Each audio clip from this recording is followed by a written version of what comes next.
여러분 안녕하세요. 석진성 목사입니다. 훈민복음, 세상을 깨우는 말씀을 통해 말씀 속에서 많은 은총과 지혜를 얻어가시길 소망합니다. 오늘 이 시간 함께해 주실 우리 패널분들을 소개하겠습니다. 반갑습니다. 안녕하세요. 네, 오늘 전도서 첫 번째 시간으로 우리가 함께 살펴볼 주제는요. 무엇이 유익한가라는 주제입니다. 여러분 전도서 하면 가장 먼저 떠오르는 것이 무엇입니까? 헛되다 뭐. 헛되다. 중요한 단어가 굉장히 있습니다. 많이 헛되다라는 단어가 굉장히 많이 나오죠. 실질적으로 전도서 말씀에 보면 무려 38번이나 이 단어가 등장을 합니다. 전도서의 시작이라고 할 수 있는 1장 2절과 전도서 마지막이라고 할 수 있는 12장 8절을 보면 헛되고 헛되니 모든 것이 헛되도다라는 이 구절이 나오게 돼요. 그 외에도 1장 14절처럼 모두 다 헛되어 바람을 잡으려는 것 같도다라고 하는 부정적이고도 또 회의적인 어떤 문구들이 중간중간에 계속 반복되고 있어서 사실 전도서를 마치 인생 무상이나 또 허무주의를 강조하는 그런 책으로 오해하기도 하는데 사실 과연 그런 책일까? 여러분 전도서는요.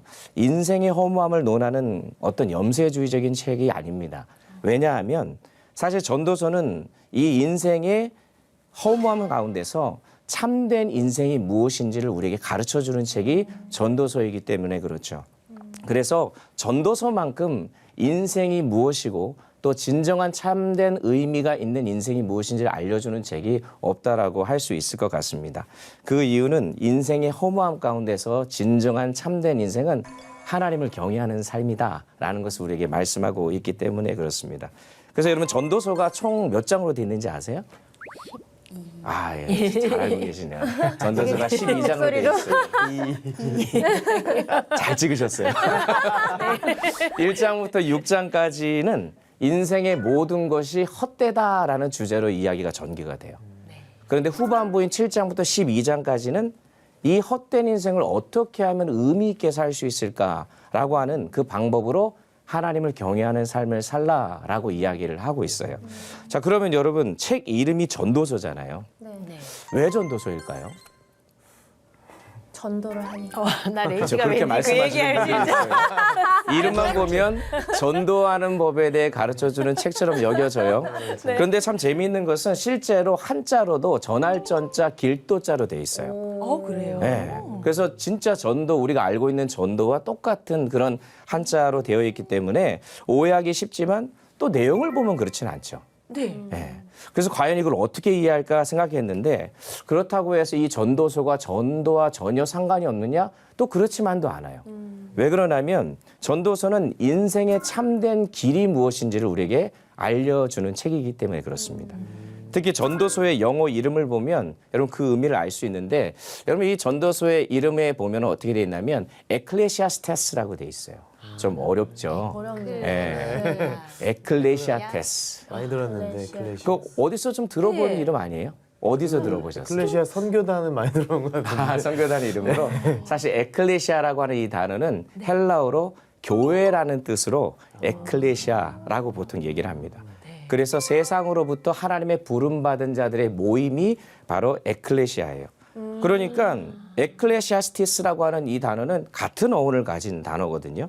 그래서 세상으로부터 부름받은 사람들이 이 세상에서 어떻게 살아가야 할지에 대해서 가르쳐주고 있는 말씀이 전도서다라고 이렇게 이야기할 수 있을 것 같아요. 딱 우리를 위한 말씀이네요. 아, 그렇죠. 네. 너무 잘 오셨습니다. 네.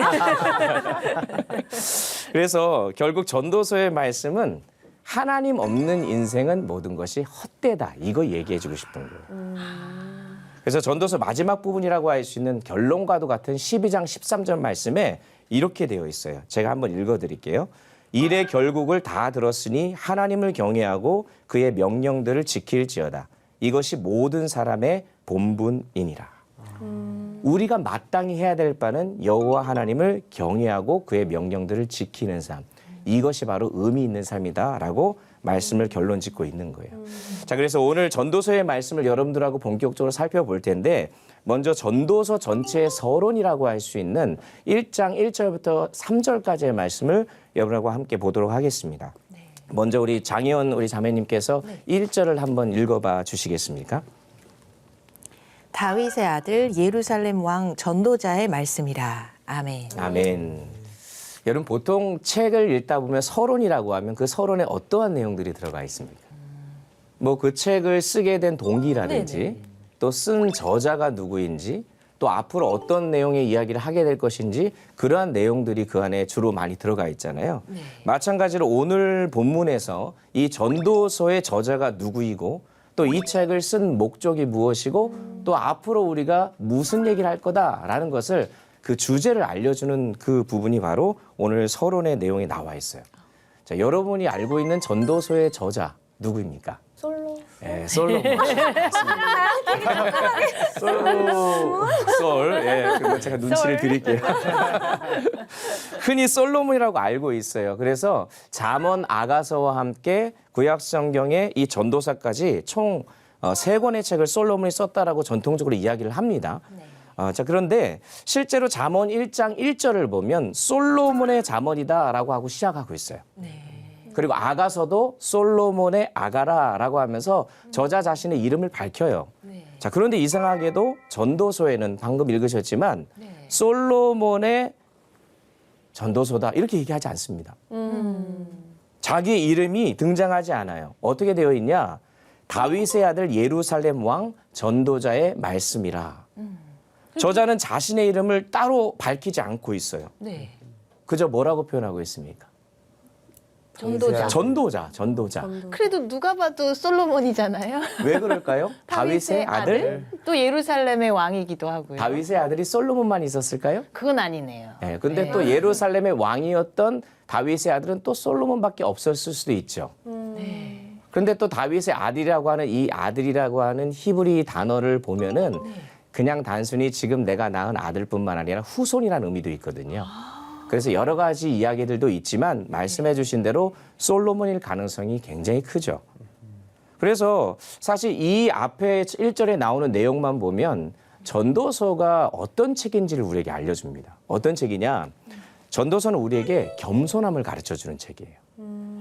우리말 성경에는 전도자라고 되어 있지만 사실 히브리 원문 성경이나 영어 성경에는 코헬렛이라고 되어 있어요. 코헬렛. 들어보셨어요? 아니요. 한번 따라해 볼까요? 코헬렛. 코헬렛. 코헬렛. 코헬렛. 네, 전도자라고 우리는 번역했지만 코헬렛이라고 되어 있는데 이 코헬렛은 모으다, 소집하다라고 하는 카할이라고 하는 히브리 동사에서 파생된 명사예요. 그래서 모으는 자, 소집하는 자라는 그런 의미를 가지고 있습니다. 그래서 구약 성경을 보면 칼이라는 동사는 보통 사람을 모을 때 사용되는 단어였어요. 즉 코헬렛은 어떤 사람이라는 거예요? 사람들을 소집하고 모으는 자다라는 뜻으로 우리가 정의를 내릴 수가 있겠죠. 자, 그러면 왜 사람들을 모을까요? 왜 소집을 할까요? 전도하기 위해서. 네, 뭔가를 가르치기 위해서. 전도하기 위해서. 전도서니까. 이 답을 전도서 12장 9절 10절에서 찾을 수 있을 것 같아요.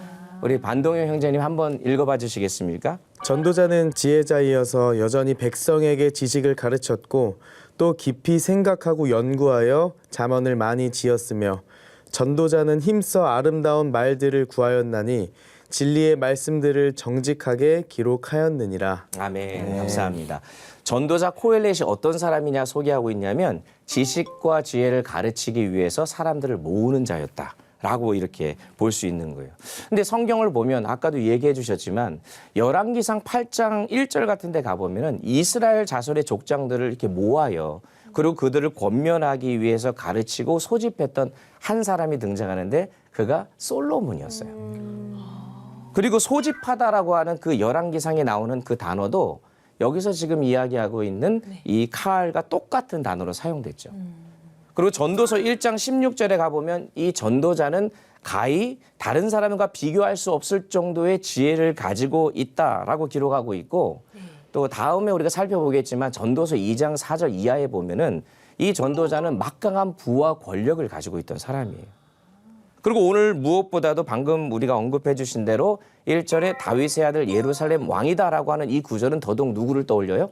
솔로몬이죠. 아니 그럼 곳곳에 그 저자가 솔로몬님이 힌트를 막 뿌려져 있네요. 그렇죠. 네. 그 솔로몬을 자꾸 풍기게끔 하는 거죠. 네. 근데 사실은 솔로몬일 것이다라고 전통적으로 이야기하지만 사실 아닐 가능성도 있습니다.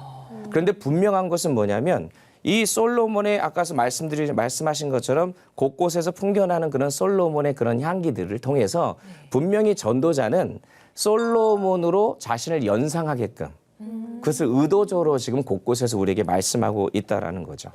그래서 분명한 것은 이 전도서 기자는 솔로몬이냐 솔로몬이 아니냐 이 자신의 이름을 밝히지 않으면서 그렇게 하고 있는 이 모습 속에서 과연 솔로몬이 맞느냐 안 맞느냐 이거보다 더 중요한 것은 이 저자가 자신의 이름을 밝히지 않았다는 거에 우리가 좀 초점을 맞출 필요가 있어요.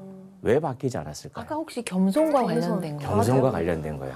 역시 그냥 너무 잘 해주시는데 왜 자신의 이름을 밝히지 않고 있을까? 겸손한 이 저자의 모습을 우리가 느낄 수가 있는 거죠.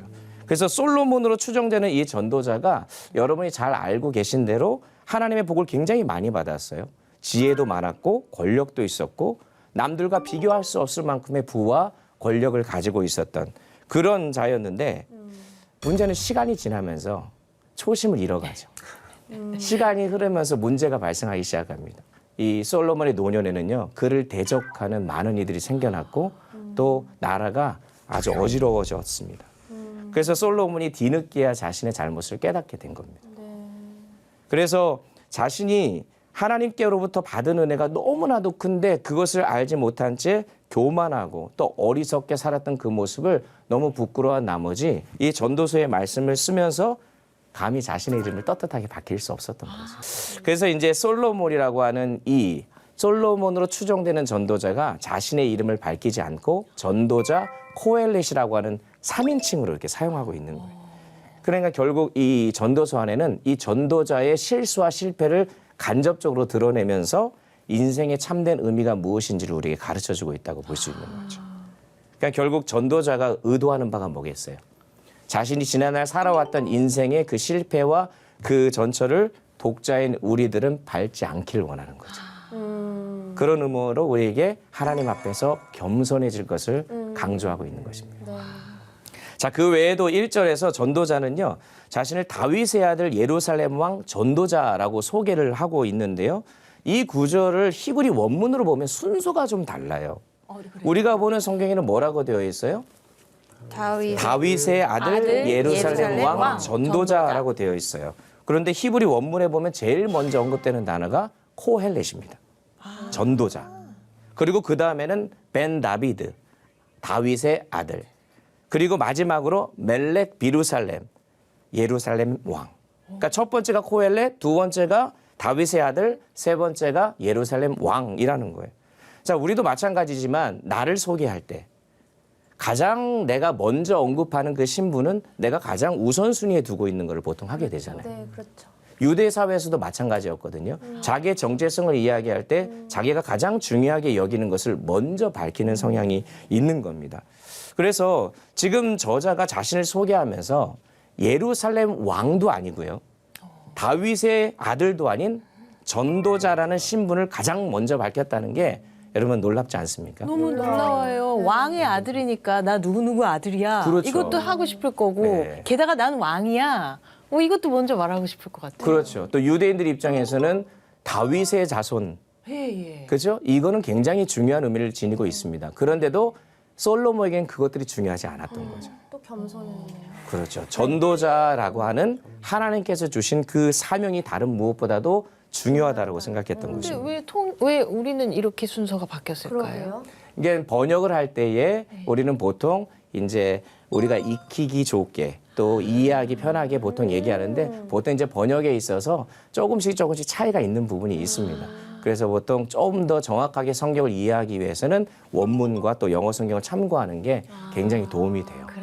그래서 이런 시간이 필요한 거죠. 네, 그래서 훈민복음 참 좋은 프로그램. 깨알 자랑.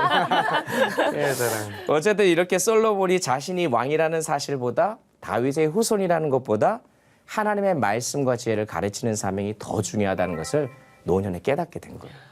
그 왕의 자리도 자신이 다윗의 후손이라는 그 영광도 하나님이 없으면 아무것도 아니라는 걸 알게 된 거죠.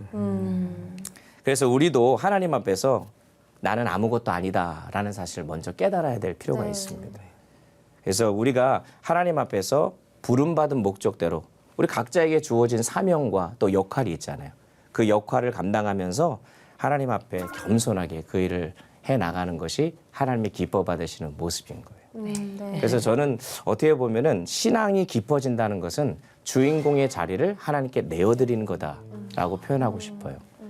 그래서 하나님이 중심에 없으면 누구든지 저도 마찬가지로 자신이 주인공 된 삶을 살기 마련이거든요. 네. 그래서 저와 여러분 모두가 하나님 앞에서 아무것도 아님을 고백하는 그런 겸손한 자들로 설 수 있었으면 좋겠습니다. 예, 또 이제 전도서의 말씀을 보면 이 전도서는 헛되지 않은 인생이 무엇인지를 우리에게 알려주고 그런 인생을 살 수 있도록 도와주는 역할을 이 책이 하고 있어요. 2절, 3절 말씀을 우리 강래희 자매님 한번 읽어봐 주시겠습니까? 네. 전도자가 이르되 헛되고 헛되며 헛되고 헛되니 모든 것이 헛되도다. 해 아래에서 수고하는 모든 수고가 사람에게 무엇이 유익한가? 아멘. 아멘. 저희 뭐 2절에 헛되다라는 단어가 몇 번 나와요? 한 문장에 5번. 5번. 어이구, 5번이나. 짧은 구절인데 5번 나옵니다. 얼마나 강조하고 싶었는지 알겠죠. 네. 네.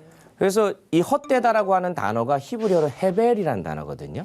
네. 근데 이 헤벨이 구약 성경에 70번 나와요. 와. 그런데 70번 중에 전도서에만 무려 38번이 나옵니다. 어머나. 그만큼 전도서는 이 헤벨이라는 단어를 집중하고 있다라고 볼 수 있는 거잖아요. 근데 이 헤벨이라는 단어, 우리에게는 헛되다라는 단어로 알고 있지만 이 단어의 본래의 뜻은 수증기란 뜻이에요. 수증기요. 바람, 바람. 안개. 안개. 특징이 뭐예요? 다 휙 사라지는 거? 금방 사라지는 거. 금방 사라지는 거. 실상은 존재하는 것처럼 보이지만 잠깐 있다 사라지는 것이라는 의미를 이 헤벨이라는 의미가 가지고 있어요. 그래서 전도서는 끊임없이 모든 것이 헛되고 헛되다라고 말하면서 우리의 인생이 어떻다? 덧없이 사라져버리는 무익하고 가치 없는 것임을 강조하고 있는 거예요. 그래서 이 헤벨이라는 이 단어가 제일 성경에 처음 쓰인 곳이 어디냐면 창세기 4장입니다. 여러분 혹시 창세기 4장에 어떤 이야기가 있는지 아십니까? 다시 봐야 될 것 좀 같아요. 봐야 될 것 같아요. 네, 창세기 4장에는요 가인과 아벨의 이야기가 나와요. 가인과 아벨의 이야기가 나오는데 거기서 아벨이 히브리어로 헤벨이에요. 발음이 아벨로 돼 있지만 히브리어는 헤벨로 돼 있어요. 그래. 근데 아카드어가 어떻게 보면 히브리어와 같은 어족이기 때문에 아카드어에는 아벨이라고 되어 있는데 이게 히브리어로 스펠링이 헤벨로 똑같이 되어 있습니다. 그러니까 무슨 말이냐? 여러분 아벨이 어떠한 인생을 살았습니까? 아, 형한테 죽임당해서 사라진다. 그렇죠. 하나님 앞에 예물을 드리고 제물을 드렸는데 형의 시기로 인해서 덧없이 죽임을 당한 사람이 아벨이죠. 그러니까 아벨의 이름 안에도 그의 운명이 이미 드러나 있었던 거예요. 갑자기 소름 돋는. 그만큼 이름이 중요하죠. 그죠. 부모가 자식의 이름을 지을 때 아무렇게나 안 짓잖아요. 구약 성경이 특히나 많은 성경 인물들의 이름을 보면 이름에 다 의미가 있잖아요. 그만큼 특히나 이름에는 너무나 중요한 그런 내용이 담겨져 있다고 볼 수 있는 거예요. 그러니까 결국 헤벨이라는 것은 있는 것처럼 보이지만 실상은 사라져버리는 것이라고 우리가 정의를 좀 내려볼 수 있을 것 같아요. 그래서 전도서 1장 14절에 이 전도서 기자가 내가 해 아래서 행하는 모든 일을 본즉 다 헛되어 바람을 잡으려는 것 같다라고 이야기하는 거예요. 자, 그래서 야고보서 4장 14절의 말씀을 여러분 잘 아는 말씀인데 그 말씀을 좀 한번 다 같이 한번 읽어봤으면 좋겠거든요. 내일 일은 너희가 알지 못하는도다. 너희 생명이 무엇이냐? 너희는 잠깐 보이다가 없어지는 안개니라. 네. 이 말씀 여러분 들어보셨죠? 네. 이사야 40장 6절 말씀도 제가 한번 읽어드릴게요. 모든 육체는 풀이요 그의 아름다움은 들의 꽃과 같으니 풀은 마르고 꽃은 시든다라고 말씀하고 있어요. 아름다우면서 조금 슬프네요. 굉장히 아름다워 보이고 굉장히 멋있어 보이지만 이것도 잠시 있다가 사라져 버린다. 이 말 아니겠습니까? 네. 그래서 솔로몬이 오늘 본문의 3절에서 우리에게 매우 중요한 질문을 던집니다. 해 아래에서 수고하는 모든 수고가 사람에게 무엇이 유익한가? 여러분 이것은 성경 전체에서 전도서에서만 등장하는 질문이에요. 그래서 도대체 무엇이 유익한가? 다른 말로 무엇이 남는 것인가? 또 다른 말로 무엇이 영원한가? 여러분 열심히 수고했는데 남는 것이 없다면 굉장히 허무하겠죠. 굉장히 열심히 살았음에도 불구하고 아무것도 남는 것이 없다. 솔로몬이 온갖 부귀영화 모든 것을 다 가졌다고 해도 사실 그가 게을렀거나 아니면 아무것도 안 한 것이 아니에요. 열심히 살았습니다. 열심히 살았는데 그도 지나고 보니까 결국에 남는 게 하나도 없었다라고 고백하고 있는 거예요. 여러분들도 열심히 살고 계시죠? 네. 최선을 다해서 주어진 것을 잘 감당하고 계실 텐데 저와 여러분에게도 동일하게 지금 묻고 있는 거예요. 무엇이 남는 것이 있는가라고 물어봅니다. 왜냐하면 정말 우리가 하고 있는 열심과 수고가 유익한가? 이 세상의 모든 것이 잠시 있다 사라질 안개와 같은데 과연 그것이 무슨 소용이 있는가? 그럼 도대체 열심히 살라는 거예요? 말라는 거예요? 열심히 살아야죠. 정말 열심히 부지런히 살아야 됩니다. 특히 우리 믿는 자들은 더 배로 열심히 살아야 됩니다. 그래서 그냥 무작정 열심히 사는 것 말고 이 전도서에서 이야기하는 것은 무언가 의미 있고 가치 있는 일에 열심을 내야 된다라고 우리에게 얘기하는 거죠. 여러분 허무하다라고 하는 이 단어, 영어 단어가 meaningless라는 단어가 있어요. meaningless, 의미가 없다라는 뜻이거든요. 그리고 목적을 잃어버렸다.